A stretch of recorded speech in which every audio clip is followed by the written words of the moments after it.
Today, we are unpacking a really brilliant character study from the hit Nollywood movie, The Last Assistant.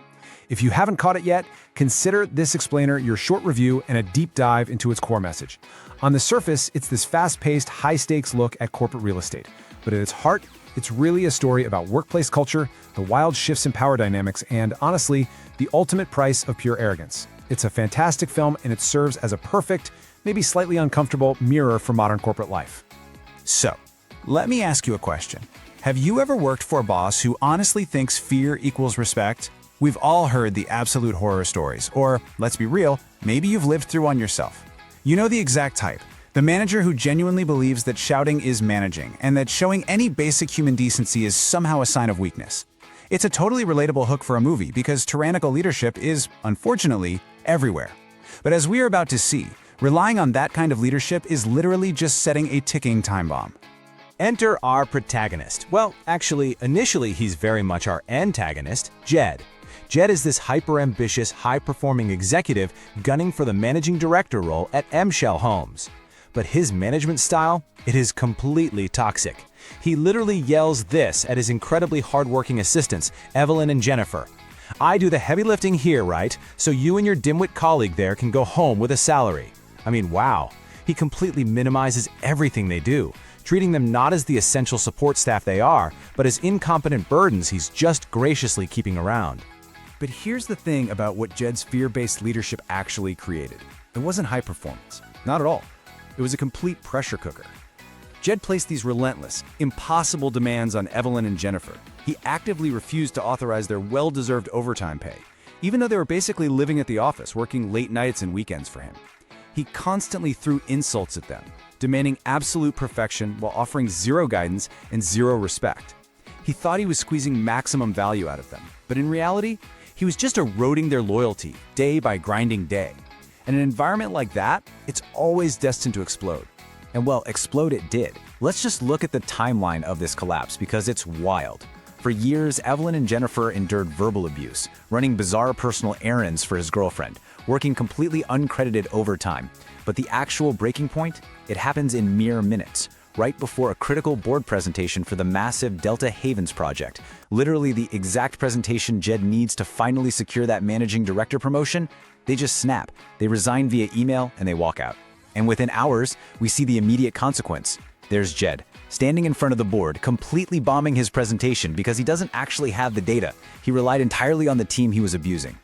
Oh man, the professional fallout is brutal, and it is immediate. The CEO just cuts right through Jed's fumbling with this absolutely devastating line. "The figures in your presentation are at best fabricated. I don't need excuses, Jed." Stripped of the team he completely took for granted, Jed's own incompetence and his total lack of preparation are just laid bare for all the higher-ups to see. The whole illusion of his independent, genius-level brilliance shatters the absolute second his invisible support structure is pulled away. Okay, and this quickly builds into an utter catastrophe. Bad karma in the workplace has a very real, very fast timeline. Within days of walking out, his former assistants release a viral video exposing Jed's emotional and verbal abuse. It completely tanks his public image. Then, within weeks, the entire company is forced into frantic crisis management to save their own reputation, desperately trying to pull the video down and spin the narrative. And the final fatal blow? Within months, Jed completely loses the managing director promotion to his main rival, Calvin. Jed's entire career aspiration just collapses overnight, all because he couldn't bring himself to treat his staff like human beings. Which brings us to a really fascinating turning point in our explainer today. How on earth do you rebuild a career when your reputation is in absolute ruins? Jed is disgraced, he missed his big promotion, and he is publicly known across the industry as a deeply toxic boss. He is at rock bottom. But you know, this is where the character study gets truly interesting because it suddenly pivots from a story of a massive downfall to a journey of profound self-reflection and ultimately redemption. And the catalyst for all this change? Enter Muna. Jed desperately needs a new assistant, so he tries to hire Muna, who is this sharp mass communication graduate who handles social media. But Muna knows all about his reputation. During the interview, when Jed actually offers her the job, she just looks him straight in the eye and delivers this powerhouse line. "I walk away at the slightest hint of toxicity." Boom! Instantly, the whole power dynamic shifts. Muna establishes these firm, non-negotiable boundaries from her very first sentence. She isn't operating from a place of fear at all. She knows exactly what her worth is. And this brilliantly illustrates the night and day difference in Jed's management style moving forward. Think about the old dynamic. It was all about screaming, denying basic lunch breaks, and basically just throwing cash at his staff as a bribe to cover up his own abusive behavior. But with Muna, a totally new dynamic takes hold. He actually starts respecting her boundaries. When she works late on the Delta Havens report, he actively forces her to fill out her overtime forms. When she has brilliant marketing ideas, he acknowledges them and he implements them. He stops acting like a taskmaster and finally starts treating his assistant as a true strategic partner. So the whole crux of the movie is captured perfectly in this incredibly profound realization Jed has later on.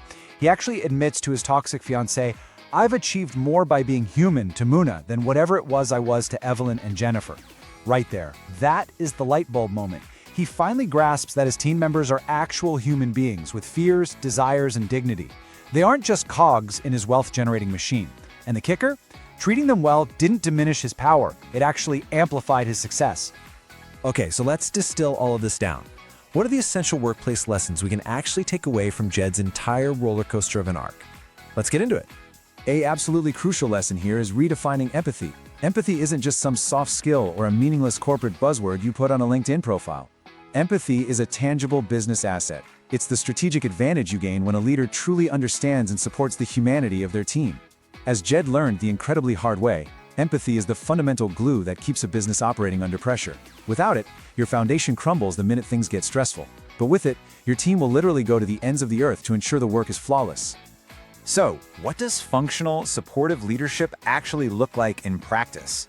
Well, for Jed, it means insisting his employees take well-deserved breaks and letting them leave early when the work is actually done. It means actively encouraging staff to claim the overtime pay they are legally owed, not making them beg for it like it's a favor. Crucially, it means defending your team members against external disrespect, like when Jed finally steps up and gets between Mianna and his elitist girlfriend, Debbie.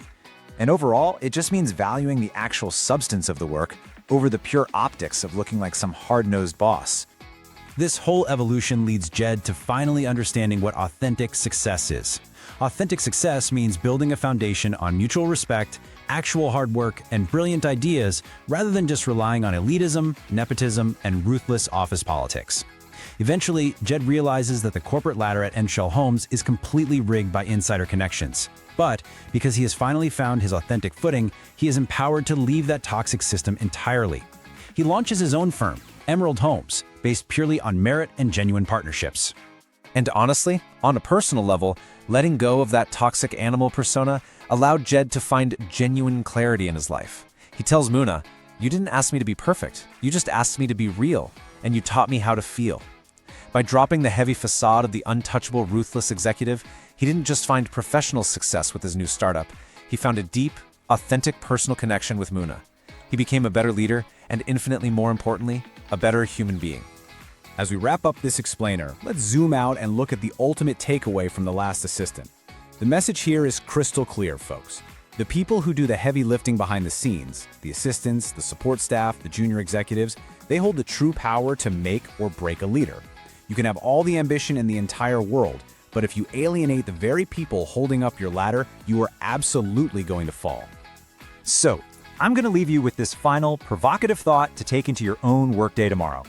Take a really honest look at your own workplace behavior, your own professional relationships, and ask yourself, are you building your success on fear, or are you genuinely uplifting the people who support you? The answer to that question isn't just going to determine your career trajectory, it's going to determine your legacy. Thank you so much for hanging out with me for this explainer today. Keep learning, keep growing, and I'll see you next time.